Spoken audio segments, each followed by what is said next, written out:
Bonjour et bienvenue dans cette nouvelle vidéo, une vidéo un peu particulière où on va traiter des réalisateurs un petit peu particuliers. Donc voilà, je vais vous en citer 5 selon moi. Donc ce sont des réalisateurs soit qui ont fait parler dans de mauvais termes parce qu'ils ont fait des films assez mal reçus ou très controversés ou très polémiques, ou alors des réalisateurs tout simplement avec un univers pour le moins assez inaccessible ou qui n'est pas accessible à tout le monde. Donc voilà, donc je vais vous en citer 5 et il y aura sûrement 2 ou 3 vidéos sur le sujet avec donc 5 réalisateurs.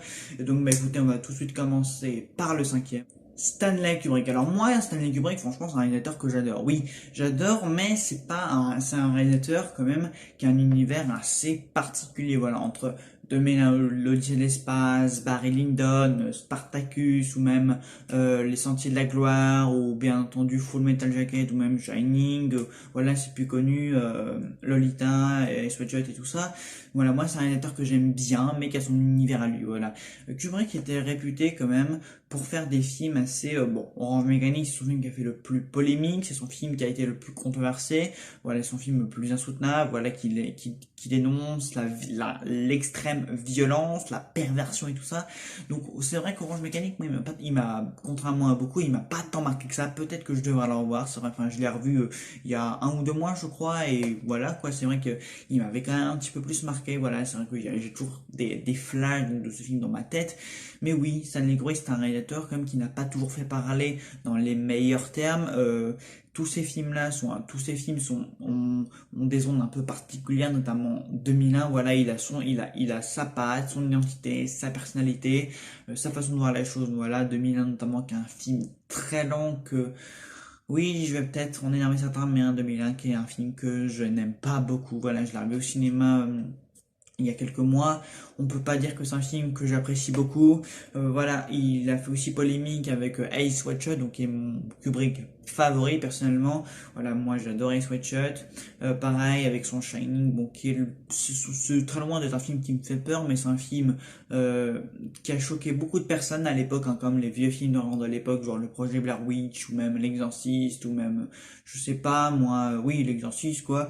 Donc oui, c'est vrai que Shining, moi j'aime beaucoup, c'est mon deuxième Kubrick préféré, mais voilà, il m'a jamais fait peur, mais c'est vrai que Stanley Kubrick a beaucoup fait polémique quand ce film sortait, il a beaucoup choqué, voilà, il a beaucoup bouleversé, il a beaucoup marqué, voilà, c'est un réalisateur qui a énormément marqué son époque et on le regrettera évidemment. Donc Stanley Kubrick en cinquième position. En quatrième position, David Lynch. Alors David Lynch, c'est un réalisateur très soporifique et des réalisateurs soporifiques, il y en a beaucoup hein, dans ma liste, hein, dans les 10 dans les réalisateurs que j'ai cités, donc qui sont aussi dans la deuxième vidéo.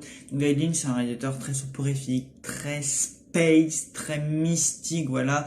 Si on devait retenir vraiment que les 2 films vraiment de David Lynch, c'est Mulholland Drive avec Laura Harding, Justin Theroux et Naomi Watts, vraiment qui est excellent. Pour moi, Mulholland Drive, c'est vraiment un chef-d'œuvre. C'est son film le plus lynchien et le plus accessible en même temps. Et Elephant Man, donc qui est son film le plus profond, le plus impersonnel, peut-être c'est le moins lynchien, mais le plus accessible, le plus profond, le plus troublant. Voilà, c'est son meilleur film. Pour moi, Elephant Man, c'est son deuxième meilleur film. John Hurt, Anthony Hopkins, impériaux, voilà. Mulholland Drive, c'est pareil. Naomi Watts, Laura Harding, impériaux. Voilà, il y a une nuance entre ces 2 films parce que Elephant Man, c'est son film le moins lynchien, mais son deuxième plus accessible. Et alors que Mulholland Drive, c'est c'est celui qui leur ressemble le plus, mais c'est aussi un film très accessible pour tous. Voilà, bon, on rentre dedans assez facilement. Bon, comme tous les films de David Lynch, il y a des mystères. Voilà, il y a plein de mystères. Il y a des choses qu'on comprend pas du tout au premier visionnage, mais qu'après une fois qu'on revoit, on comprend mieux. Tout nous semble beaucoup mieux, beaucoup plus évident. Après, David Lynch a aussi fait une version très mal réputée de Dune. Il a aussi fait le très bon Blue Velvet, Lost Highway, voilà, j'ai presque tout vu de David Lynch. Je vous conseille aussi le Ron Movie avec Nicolas Cage et Laura Dern, Sailor et Lula, voilà, j'aime beaucoup ce film. Donc oui, David Lynch est un réalisateur assez particulier, voilà, il a son univers, Eraserhead, j'ai pas du tout accroché, mais voilà, dans l'ensemble, je vous recommanderais l'ensemble de la filmographie de David Lynch parce que c'est vraiment un excellent réalisateur, mais il est très très space. On n'aime pas ça. Après, c'est son goût personnel. Mais voilà, il a sa personnalité, il a son univers, il a son style, il a tout. Voilà, c'est un réalisateur qui est très à part, mais qui est excellent. Donc oui, en quatrième position, David Lynch. En troisième position, j'ai choisi Terrence Malick. Alors Terrence Malick, c'est un réalisateur très space, encore une fois, bon, pas du tout comme David Lynch, mais on peut utiliser le mot space pour l'écrire parce que, disons que ces films, ils sont un peu en mode documentaire. Alors, ce sont pas des films parce qu'ils sont ils sont très très longs, voilà. Ils sont très très, voilà, ce sont des films assez existentiels, donc ils traitent de thèmes un peu la faune, la flore et la faune, le yin et le yang, voilà, la vie, la terre, la mort, le soleil, tout ça. Ils traitent un peu de tous ces sujets très vastes, très expérimentaux. Voilà, il balade un peu sa caméra, ils sont toujours des meilleurs, hein. Par exemple, son film le plus accessible, donc qui est The True of Life, avec Brad Pitt, Jessica Chastain et John Penn. Voilà, c'est vraiment son film le plus accessible. Donc si vous devez regarder un film de Terrence Malick, c'est vraiment The True of Life, qui est un film de pure poésie. Je pourrais aussi vous recommander ou pas Night of Cup avec Christian Bale, Natalie Portman et Kate Blanchett. Donc voilà. En fait, ces films, ils ont un pitch, ils ont un synopsis, mais quand on rentre dedans, en fait, on n'a vraiment pas l'impression que ce sont des films qui racontent vraiment quelque chose. Voilà. Les films de Terrence Malick, ça raconte à la fois tout et rien. Voilà, ça nous présente des personnages, des personnages en mouvement, des questions existentielles. Voilà, il y a souvent des voix off pour décrire vraiment l'histoire. Il y a une histoire vraiment pour attirer le monde en salle. Et puis après, quand on découvre le film, en fait, c'est une toute autre histoire. C'est des thématiques vraiment qu'on n'avait pas du tout envisagées. Voilà, donc c'est vrai que Terrence Malick, c'est très space, c'est très existentiel. Voilà, c'est toujours très très beau. Il y a toujours de très beaux décors. Moi, j'ai beaucoup retenu la fin de The Tour of Life. Voilà, c'est très space, c'est très soporifique. Voilà, il laisse sa caméra un petit peu divaguer, se balader, filmer des choses un petit peu, le ciel, le soleil, un peu tout ça. Voilà, c'est très relaxant, c'est très détente, mais c'est aussi très très chiant. On va pas se mentir, le cinéma de Terrence Malick, c'est très chiant. Je sais que sa première partie de carrière, c'était beaucoup moins ça. En tout cas, sa deuxième partie de carrière, donc qui m'a beaucoup plus attiré, c'est vraiment ça. Donc oui, le cinéma de Terrence Malick est assez inaccessible de ce point de vue-là. On peut aimer, on peut adorer, on peut ne pas aimer. Moi, pour le moment, j'avoue, je suis entre les deux. En tout cas, c'est un réalisateur qui est très très space. Donc oui, bah Terrence Malick en troisième position. En deuxième position, Alexandre Aja. Alors Alexandre Aja, je vous avoue que j'ai un peu hésité à le mettre dans la deuxième vidéo, mais franchement Alexandre Aja c'est un réalisateur que j'adore. Peut-être que ça pourrait devenir un de mes réalisateurs préférés. J'ai adoré pratiquement tous les films que j'ai vus de lui, parce qu'il m'en manque 2-3, j'ai pas tout vu, il y en a qui m'attiraient pas du tout, par exemple le film Orange là, m'attirait pas du tout. Mais alors si je devais vous conseiller un seul film d'Alexandre Aja, alors si je devais vous en conseiller deux, ce serait le film Haute Tension et le film Crawl. Crawl, qui est le film d'ailleurs avec lequel je l'ai découvert. Et Haute Tension, en fait, il m'a juste mis une claque incroyable. Car en fait, Crawl, je veux dire, enfin oui, Crawl aussi, mais Haute Tension, en fait, Alexandre Aja, il a pigé tous les codes de l'horreur. Tous les amateurs des films d'horreur doivent impérativement regarder ce film, mais d'une tension incroyable. Franchement, je veux dire, si j'avais vu ce film au cinéma, j'aurais été soufflé, j'aurais été marqué à vie, mais je veux dire, mais ce film, il te fout les jetons du début à la fin. Il mélange violence, suspense, palpitation, révélation. Bref, ce film haute tension, c'est incroyable. Ce film, il est incroyablement palpitant. Voilà la séquence dans le supermarché, même dans les toilettes, la séquence, le climax aussi, la révélation finale. Waouh, c'est du clac, clac sur clac. Franchement, la mise en scène, elle est la tension, elle est phénoménale. Les deux actrices principales, Cécile de France et Mai Wen, sont tous deux magnifiques, impériales. Magnifiques, peut-être pas, mais en tout cas, elles jouent vraiment, vraiment très bien. Surtout Cécile de France, le début, il est tension du début à la fin, mais le scénario il est tout simple, hein, mais l'histoire elle est toute bête, toute simple, mais on rentre tout de suite dans le film, on est soufflé par la mise en scène, mais qui nous met dans un état second total, franchement. Voilà, Haute Tension, c'est un film qui est juste incroyable. Alexandre Aja, il a vraiment pigé tous les codes de l'horreur. Voilà, franchement, si vous êtes amateur d'horreur et que vous n'avez pas vu ce film, foncez voir. Et Crawl, c'est pareil, voilà, Claque 2019, c'est même le film préféré de Quentin Tarantino. Donc oui, franchement, je vous le dis tout de suite, allez voir haute tension. Il a aussi fait Piranha 3D et le remake de La Colline à des yeux, donc le remake qui était le remake du film de Wes Craven, donc l'original.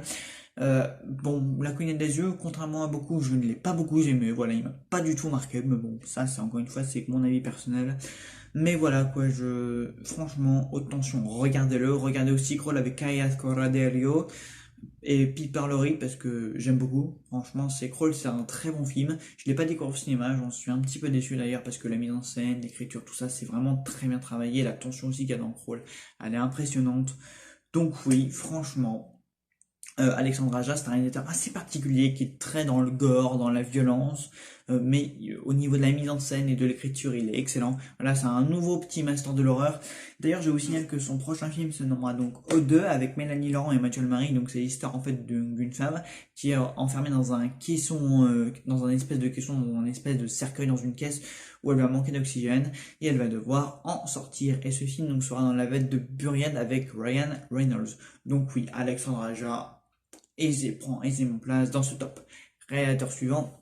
Et en dernière position, j'ai choisi Harry Astor. Alors Harry Astor, bon, il prend pas forcément place en première position parce il y aura donc une deuxième vidéo avec cinq autres réalisateurs. Mais j'ai choisi Harry Astor parce que c'est vraiment un maître de l'horreur. Mais genre vraiment. Harry Astor, il a fait donc deux films qui sont Hérédité et Midsommar, avec respectivement Toni Collette, donc une excellente actrice, et Florence Pugh, donc dans Hérédité et Midsommar. Ari Aster, c'est un réalisateur qui est particulier. Voilà, c'est vraiment pour les gros fans et les amateurs d'horreur. Donc moi j'aime les films d'horreur, donc ça tombe bien.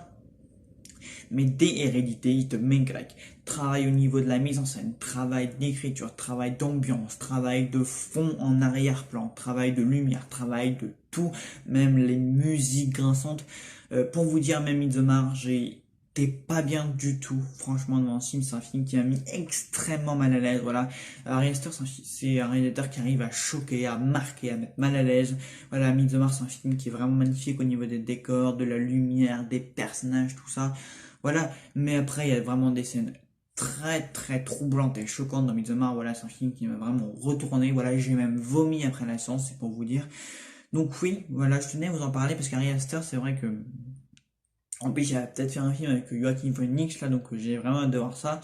Donc oui, Ari Aster, aisément un réalisateur très particulier. Voilà, c'est vraiment oui, quelqu'un qui a vraiment son univers horrifique à lui. C'est vraiment quelqu'un qui fait d'excellents films. Je parie qu'il va nous faire que des chefs-d'œuvre et des films très très lourds. Il fait des films très très lourds, très très marquants. Donc oui, un réalisateur très particulier au niveau de l'horreur. Mais voilà, donc et oui, Ari Aster prend aisément place en première position de ce top. Donc si on récapitule, donc, nous avons donc en cinquième place donc Stanley Kubrick, en quatrième place nous avons donc David Lynch, en troisième place nous avons Terrence Malick, en deuxième place on a Alexandre Aja et en première place nous avons donc Ari Aster. Voilà, donc ça c'était pour la première vidéo concernant un réalisateur particulier. J'en ferai une deuxième prochainement, voilà. Donc bah écoutez, j'espère que la vidéo vous aura plu. N'hésitez pas à me dire ce que vous pensez donc de ces réalisateurs là.